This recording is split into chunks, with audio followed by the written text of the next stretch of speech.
Bienvenidos a esta segunda parte de la sesión 3. En esta parte vamos a hablar un poco de esa estructura y el contenido del manuscrito.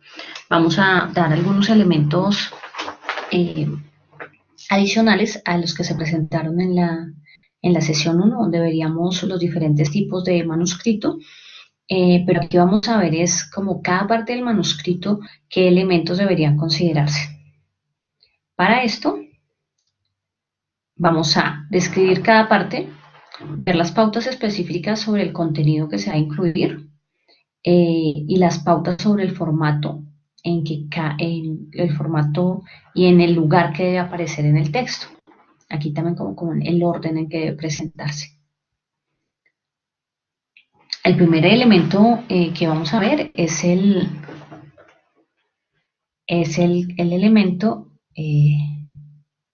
elemento, un segundo que tenía problemas acá con la grabación. El elemento es el título. Un título, pues, debe ser un informativo de tal forma que presente esa idea principal de manera sencilla, que sea tan claro que no requiera ser explicado. Si ya vemos que un título no se está aportando esa claridad, algo está pasando, porque la idea es que uno sepa, mire, hice esto y sea muy puntual. Para esto es importante también que sea conciso, entonces que se ilustre ese tema principal y las variables o esos aspectos teóricos que se van a investigar y su relación. Importante también que ese título sea específico, de tal forma que si estamos presentando una investigación de un tema que ya se ha investigado con anterioridad, ese título sea capaz de diferenciar la investigación de otras investigaciones del mismo tema. También es importante en un título evitar esas palabras huecas, esas palabras que no sirven para unos propósitos útiles y que van a contribuir a que aumentemos la extensión y confundan al lector. La extensión recomendada para el título es no presentarlo en más de 12 palabras. Un buen título, atendiendo la recomendación anterior que nos hablaba de presentar el tema y también presentar esas variables, un buen título en ese orden de ideas podría ser el efecto de las letras transformadas en la velocidad de la escritura. Aquí sabemos qué va a tratar de hacer, de qué trata el estudio, pues de medir ese efecto. Y vamos a ver dos variables o dos aspectos relacionados, que son las letras y esa velocidad de lectura. Se recomienda que ese título sea explicativo por sí mismo y también que no tenga, por ejemplo, en el título no aparezcan las palabras método o resultado de, se sugiere que no aparezcan. También se deben evitar frases como un estudio de o una investigación experimental de. Puede ser que en ocasiones el uso de frases como síntesis de una investigación o un metaanálisis del estudio pueden transmitir alguna información importante para algunos lectores potenciales y en ese caso sí se incluiría. Se recomienda también que se evite utilizar abreviaturas en el título. La escritura completa de todos los términos va a permitir que ese en el momento de la indización sea precisa y sea adecuada. La extensión, pues bueno, ya vamos a hablar de esa extensión recomendada, las 12 palabras, y es importante que ese título solo se debe escribir con la letra inicial mayúscula, centrada al margen izquierdo y el derecho y estar situado en la parte superior de la hoja. Otro elemento que suelen tener las publicaciones o esos artículos de revistas son el nombre del autor y la afiliación institucional. El nombre del autor se va a incluir en el pie de autor y para reducir la probabilidad de una identidad errónea, en este pie de autor se recomienda que siempre se utilice la modalidad de el nombre y los apellidos y que se utilice siempre ese mismo prototipo. ¿Esto para qué? Para que a lo largo de la carrera pues no vaya a ser de pronto de confuso saber si, por ejemplo, determinar si Juanita A. Pérez es la misma persona que J. A. Pérez o la misma persona que A. Pérez. Por eso se sugiere siempre utilice el mismo prototipo para designar el nombre. Esto en particular cuando esas publicaciones abarcan varios años y las afiliaciones institucionales han cambiado. En cuanto a la afiliación institucional, es importante incluir al menos, o sea, incluir una sola afiliación, a menos que dos instituciones estuvieran relacionadas con el desarrollo de ese estudio. Y en caso de no tener una afiliación, es recomendable incluir el nombre de la ciudad. Un siguiente elemento son las notas de autor. Una nota de autor aparece con cada artículo impreso para identificar esa afiliación departamental de cada autor o para hacer reconocimientos o declarar algunas extensiones de responsabilidad o conflictos de intereses que puedan presentarse y brindar así un punto de contacto para ese lector interesado. Se sugieren 4 párrafos y en cada párrafo la siguiente información. Esta primera parte es muy puntual porque incluso se mencionan, se ha tomado prácticamente textual, porque menciona los casos de incluso los signos de puntuación que pueden aparecer entre un autor y otro. Entonces aparece la afiliación departamental completa, el nombre del autor como aparece en el pie de autor, luego una coma para separar con el nombre del departamento, una coma para separar con el nombre de la universidad y un punto y coma para continuar con los datos de un segundo autor o del siguiente autor y al final terminar con ese punto final. En caso de que sea necesario avisar de un cambio de afiliación, se emplea el siguiente formato. Entre corchetes el nombre del autor y se encuentra actualmente en y mencionar la nueva afiliación o la nueva institución. En el tercer párrafo aparecen los agradecimientos. En este caso es muy pertinente indicar que los agradecimientos no obedecen a situaciones emocionales de mencionar familiares o colegas que de pronto nos dieron ese apoyo moral, pero que no contribuyeron en el estudio. Entonces, en ese caso, no se agradece a ese tipo de personas, solamente se van a agradecer situaciones como becas o apoyos financieros, esa parte de primeras, y a continuación se agradece a colegas, pero por ayudas puntuales que se hayan realizado en el estudio. No se deben considerar agradecimientos a personas que ya comúnmente van a participar en la revisión o en la aceptación de un manuscrito, o a revisores de pares o editores asociados o consultores. También en esta parte va a ser importante explicar el crédito que tiene cada una de esas personas que se están mencionando.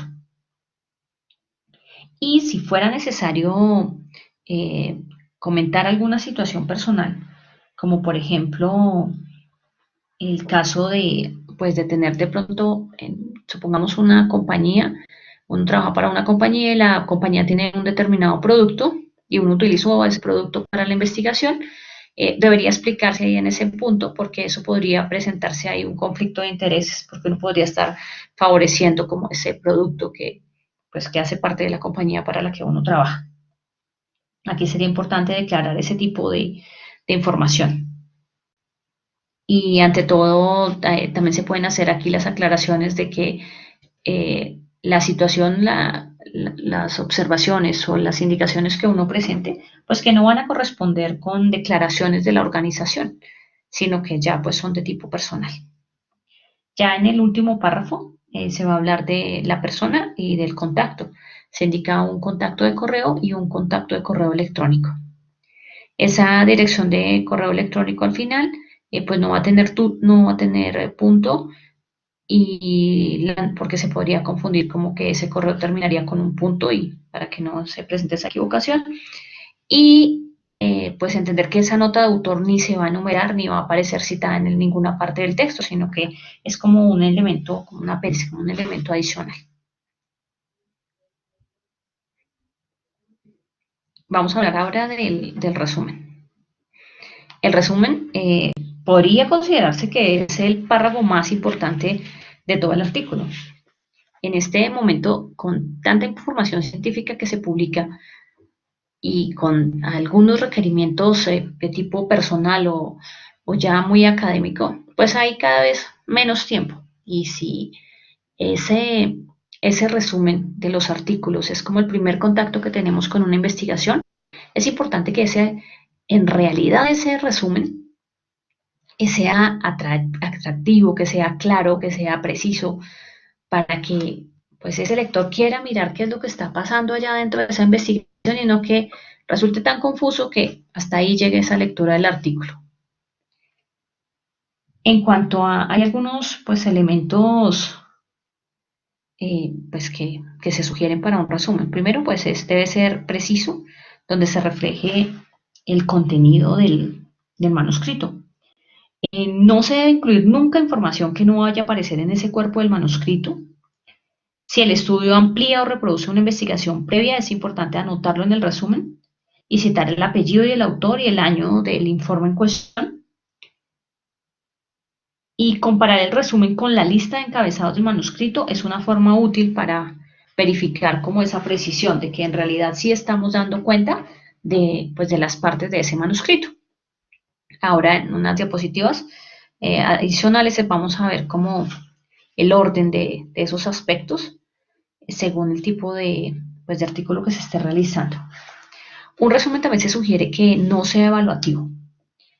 Eh, es más importante informar en vez de evaluar, no empezar a decir que esto se consta de información es buena o es mala, sino simplemente informar qué fue lo que hizo. No se deben agregar detalles ni comentar como sobre lo que se va a encontrar en el cuerpo del manuscrito, sí decirlo, pero sin ya más detalles. Debe ser adicional a esto, debe ser coherente y legible. Para eso va a ser importante emplear un lenguaje claro, un lenguaje conciso. Se sugiere más utilizar verbos que los sustantivos equivalentes y la voz activa en vez de la pasiva. Por ejemplo, si vamos a hablar de, por ejemplo, algo de voz pasiva podría ser como investigó en lugar de una investigación de. O los autores presentaron los resultados en lugar de los resultados fueron presentados. Aquí sería más para no dar una característica, o sea, los resultados fueron presentados, pero los resultados no se presentan solos porque no es una cualidad de un resultado, sino que siempre alguien es el que presenta los resultados. Entonces es más como por ese tipo pues de situaciones que se mencionan. Se sugiere emplear el tiempo presente para escribir resultados, perdón, para escribir las conclusiones, sí, las conclusiones son los resultados presentados, y utilizar ese tiempo pasado para describir las variantes, las variables específicas manipuladas o algunos resultados medidos. Importante también que sea conciso y que logremos que cada frase que pongamos tenga la mayor cantidad de información posible.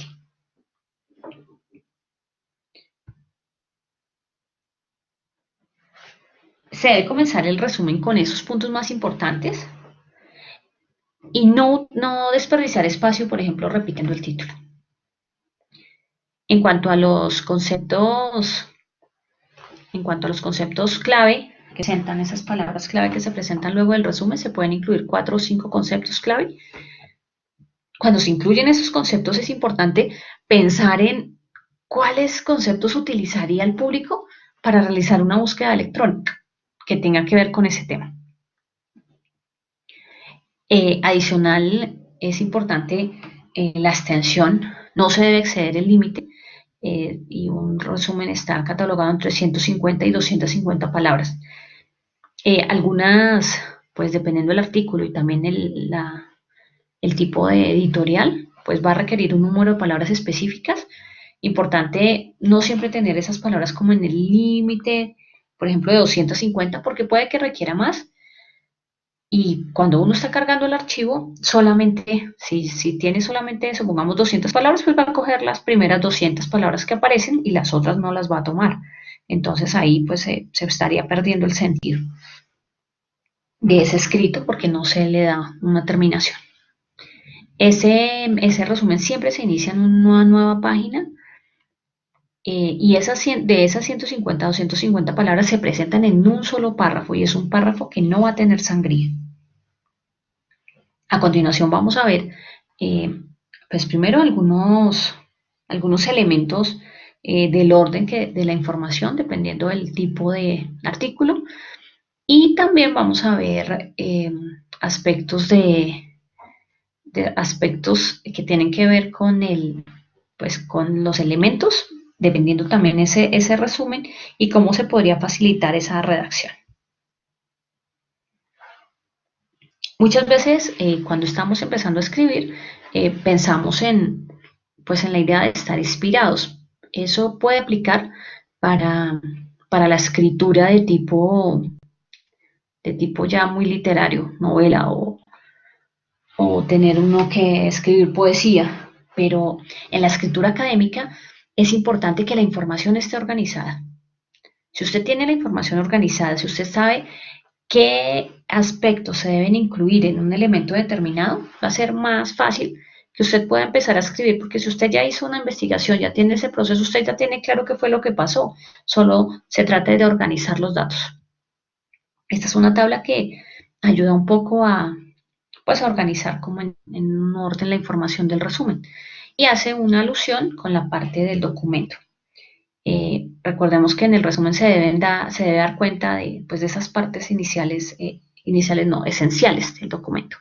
Entonces tenemos en la introducción, como si fuéramos a hablar de la introducción, sería la primera parte del resumen debe indicar en conjunto y de forma breve esa información sobre los antecedentes del área de investigación y o sobre la importancia central o el alcance o los límites de esa investigación realizada. Tiene también esto una relación con las letras IMRD, que eran las letras que designaban al tipo de artículo científico, que designaba la introducción, método, resultados y la discusión o conclusiones. Esa M nos habla de la metodología y ahí se debe dar cuenta de forma puntual de la metodología empleada. A continuación se habla de los resultados sobresalientes para terminar al final con la conclusión principal o las implicaciones o aplicaciones relevantes de la investigación. Esos son los aspectos que se utilizarían ahora para, en el caso de que estuviéramos haciendo el resumen para un informe de estudio empírico. Primero, la descripción, o sea, el problema que se investiga, expresado si es posible en una sola oración. Recuerde que pues tenemos que ser muy concisos y muy precisos. Los participantes, cuando se habla de los participantes es importante siempre especificar esas características pertinentes como edad, sexo, grupo étnico, y en investigaciones que se hayan realizado con animales se debe especificar el género y el tipo de especie. Como un tercer aspecto, se habla de esas características esenciales de ese método de estudio, en especial las que podrían estar relacionadas con esas búsquedas electrónicas. En el cuarto aspecto estaríamos viendo los descubrimientos básicos, como serían los tamaños del efecto, los intervalos de confianza o esos niveles de significancia estadística ya encontrados en ese proceso de evaluar resultados. Y las conclusiones o las implicaciones o aplicaciones del estudio al área investigada.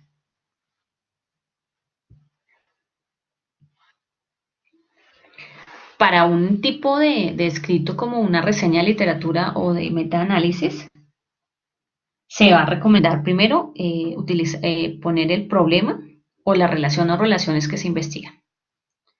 El segundo aspecto serían los criterios de elegibilidad del estudio. Recordemos que cuando se hace la reseña de esa literatura, pues se requieren o uno trata de escoger como esos estudios más significativos y aquí tendría que mencionar por qué uno considera que es significativo para esa área. El tipo de participantes que se incluyen en esos estudios principales. Como cuarto elemento tendríamos los resultados principales, tamaños de efecto importantes y como los moderadores que podrían estar en esos tamaños de efecto. Un quinto aspecto serían las conclusiones y se deben incluir ahí las limitaciones que puedan tener esos estudios que se analizan. Y un sexto aspecto serían esas implicaciones para la teoría, para las políticas o para la práctica puntual que se esté escribiendo. El resumen para un artículo con orientación teórica pues tiene menos elementos. El primero sería cómo funciona la teoría o el modelo o los principios en los que se basa y qué fenómenos explica la teoría o el modelo y sus vínculos con los resultados empíricos. Se utiliza ese tipo de artículo cuando está uno tratando de hacer como una reproducción de algo que ya está dicho y uno está haciendo como el experimento de si eso funciona. Entonces uno empieza a mostrar qué tan relación hay con lo que uno está haciendo, con ese proceso práctico, con la teoría.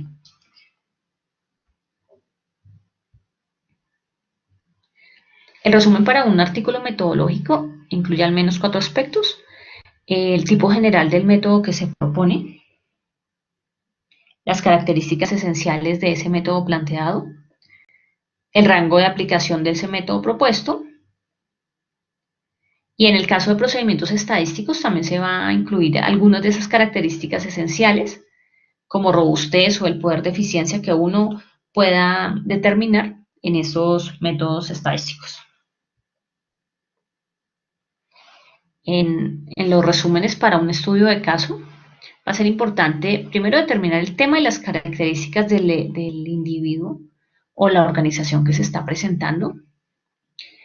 Hay que hacer una relación de la naturaleza de un problema general o la solución ilustrados mediante ese ejemplo de caso. Cuando se utiliza un estudio de caso, es como un estudio que trata de mostrar en pequeña escala una situación que podría estarse repitiendo en masa. Entonces aquí hay que hacer esa relación. Y las preguntas en relación con alguna otra investigación o teoría adicional que podría resultar pertinente.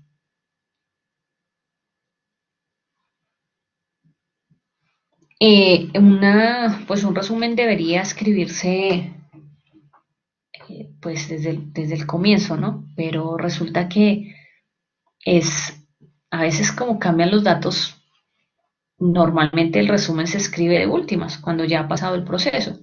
Y puede ser en un momento complejo resumir toda la investigación porque uno tiene esa cantidad de datos en la cabeza y de situaciones, sobre todo en estudios cualitativos pues que se puede extender tanto los datos, a veces podría ser muy complejo, pero tener presente qué elementos puntuales son los que requiere facilitaría como ese proceso. Vamos a ver otro elemento adicional, pero ya con la introducción. En la introducción, pues tenemos que es ese planteamiento del problema o problemas específicos de estudio y la estrategia de investigación.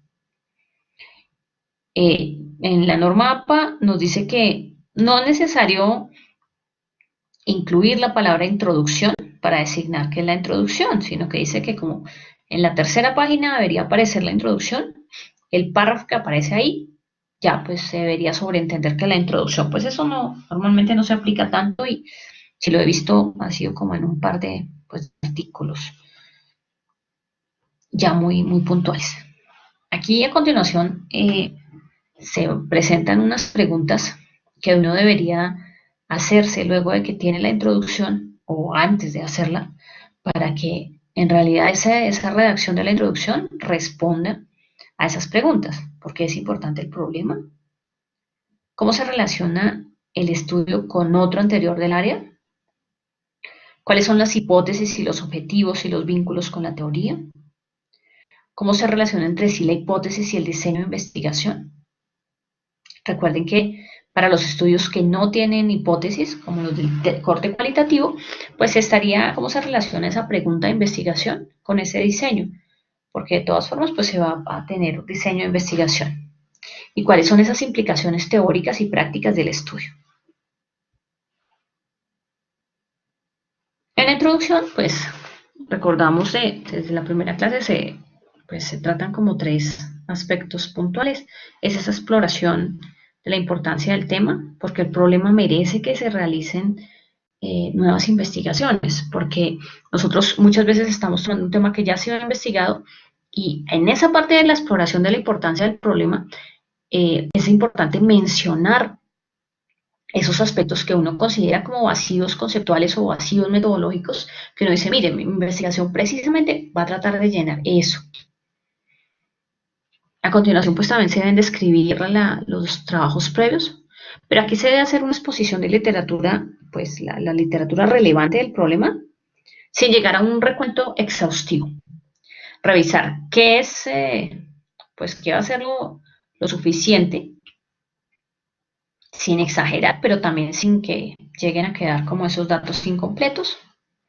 Y último aspecto es que se exponga esa hipótesis o esa pregunta y su correspondencia con el diseño de investigación, que se explique la aproximación a la solución del problema, luego de las descripciones que ya se han realizado dentro de la misma introducción.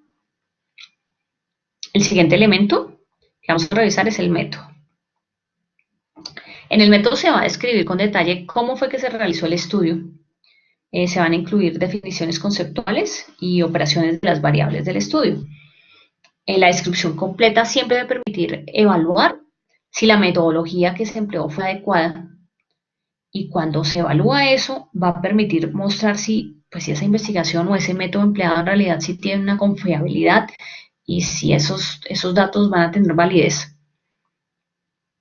Una descripción completa va a hacer posible que algunos investigadores experimentados repliquen el estudio. Recordemos la primera parte de la sesión donde se tiene presente que, pues que se debe como compartir, tener siempre esos datos de la investigación o esas evidencias, tenerlas listas por si otras personas las quisieran revisar para ellos poder replicar el estudio.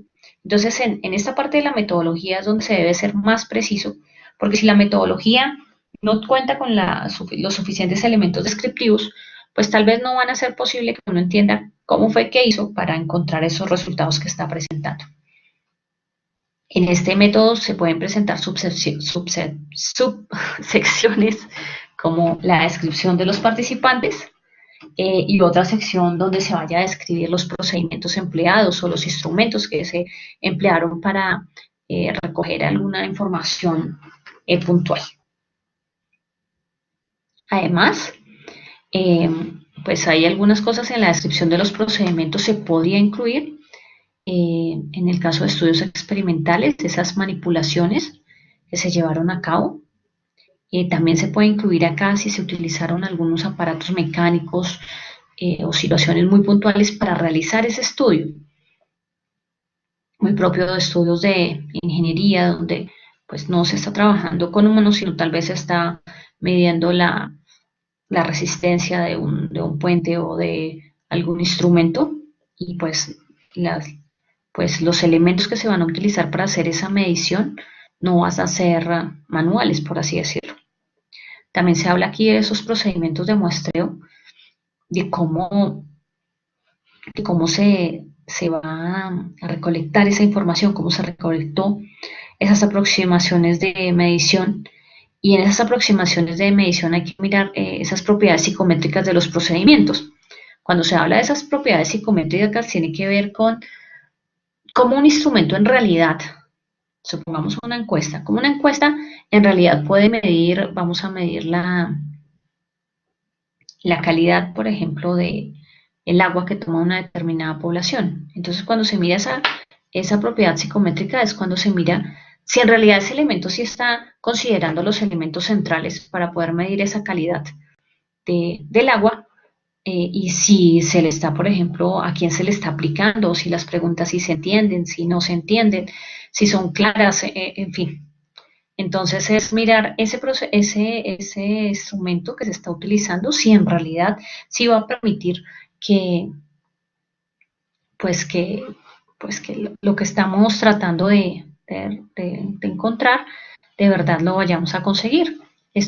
Pues estas propiedades ya se habla mucho desde la parte psicológica, pues es como donde surge esa psicometría, pero también pues se ha generalizado algunos aspectos para evaluar la calidad de ese instrumento. Y por último se podría hablar de ese diseño de investigación. Solo se deben incluir esas secciones en ese método, las secciones de información esencial, que van a permitir comprender y replicar el estudio. Si esa información no es suficiente, va a dejar dudas en el lector. Y si ya se va a proporcionar demasiados detalles, pues le va a abrumar con alguna información que puede ser relevante. En caso de ser necesario, uno podría, para presentar una información adicional, presentar la sección de apéndices al final, informando pues de forma detallada. Un elemento siguiente serían los resultados. En los resultados se sugiere que se mencione en detalle los datos a fin de justificar esas conclusiones. Importante que siempre tengamos como ese hilo conductor o esa relación entre esos aspectos que se empezaron a mencionar en la introducción, los que aparecen en los resultados y los que están en esa parte final de las conclusiones, para que nunca se pierda esa cohesión.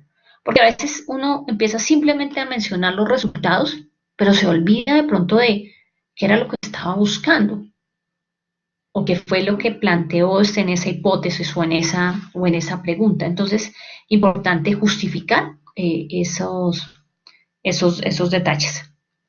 También se deben mencionar todos los resultados relevantes, incluso los que uno no espera, y también esos resultados que pueden resultar incómodos. Esto pues tiene que ver mucho con la ética de la investigación, porque de lo contrario estaríamos omitiendo información o estaríamos disfrazando los datos al no mostrar lo que pasó, sino pues lo que es más conveniente en algún momento.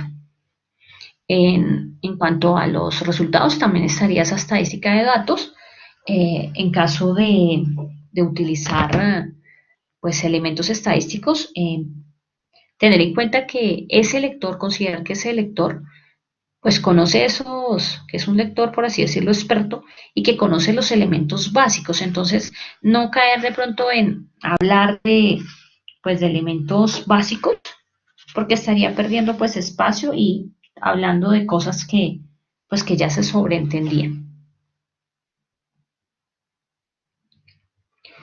En esa parte final de comentarios, que es esa discusión o ese momento en que se hace esos comentarios, es importante evaluar e interpretar esas implicaciones con respecto a esa hipótesis o a esa pregunta de investigación, dependiendo de la naturaleza del estudio.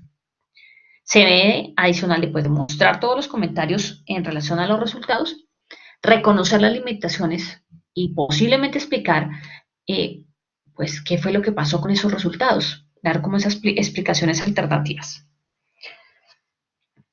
Podría finalizarse esa sesión de comentarios eh, con esa, donde se hable de esa importancia de esos descubrimientos y cómo se relacionan esos descubrimientos con la importancia del tema. Ahí tendría pues una relación con esa introducción porque hay esa parte inicial en la parte inicial de la introducción, pues hay una partecita específica donde uno va a hablar de esa importancia del problema. Entonces ahí uno puede empezar a relacionar.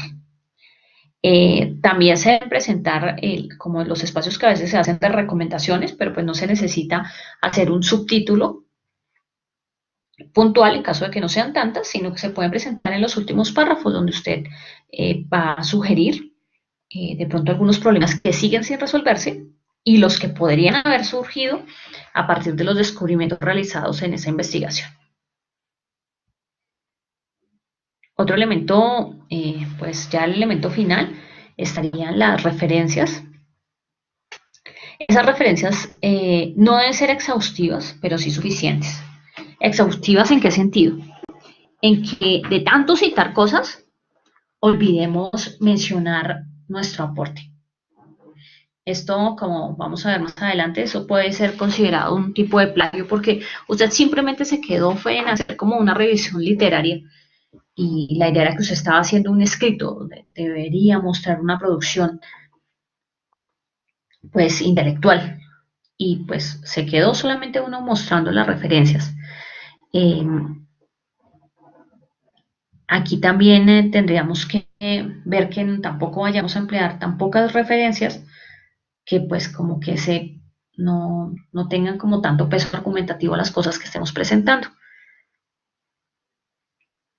Aquí también en las referencias es muy importante que siempre haya una relación directa entre lo que hemos citado y lo que se está referenciando al final en el listado, lo que comúnmente a veces se conocía como esa bibliografía. pero se llama referencias porque está hablando de lo que se citó, de lo que se referenció en ese texto.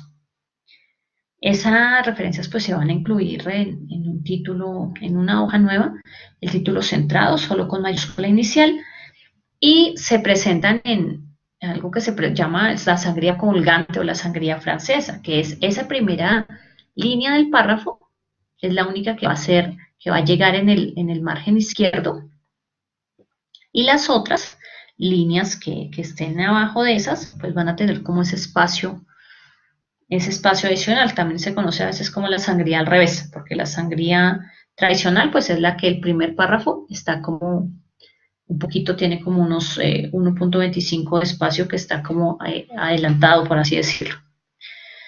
Hasta aquí terminaríamos esta segunda parte de la sesión 3 y tendríamos pendiente ver ya la citación de fuentes. Muchas gracias por su atención.